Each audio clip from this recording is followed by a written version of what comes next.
மத்திய அரசு ஊழியர்கள் மற்றும் ஓய்வூதியதாரர்களின் நீண்ட நாள் எதிர்பார்ப்பை நிறைவு செய்யும் வகையில் ஒரு இனிப்பான செய்தி வெளியாகியுள்ளது.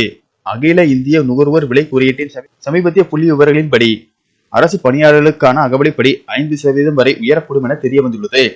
தற்போது நிலை வரும் விலைவாசி உயர்வு மற்றும் பண வீக்கத்தை கருத்தில் கொண்டு அரசு ஊழியர்களுக்கு வழங்கப்பட்டு வரும் 58% அகவலைப்படியை 63% உயர்த்த மத்திய அரசு திட்டமிட்டுள்ளது. இதற்கான அதிகாரப்பூர்வ அறிவிப்பு மத்திய அரசால் வரும் மார்ச் மாதம் வெளியிடப்பட வாய்ப்பு உள்ளது. வழக்கம் போல மத்திய அரசின் அறிவிப்பை தொடர்ந்து தமிழக அரசும் தனது ஊழியர்களுக்கான அகவலைப்படி உயர்வை உடனடியாக அறிவிக்கும் என எதிர்பார்க்கப்படுகிறது. குறிப்பாக தமிழகத்தின் இடைக்கால பட்ஜெட்டில் இதற்கான முறையான அறிவிப்பை முதல்வர் ஸ்டாலின் வெளியிடுவார் என்று அரசு ஊழியர்களும் ஆசிரியர்களும் மிகுந்த ஆவலுடன் காத்திருக்கின்றனர். இந்த 5% உயர்வு என்பது ஊழியர்களின் அடிப்படை சம்பளத்தை பொறுத்து மாறுபடும். உதாரணமாக ஒரு ஊழியரின் அடிப்படை சம்பளம் 40,000 ரூபாய் எனில் 58% அகவலைப்படியின் கீழ் அவர் 23,200 ரூபாயை பெற்று வருகிறார்.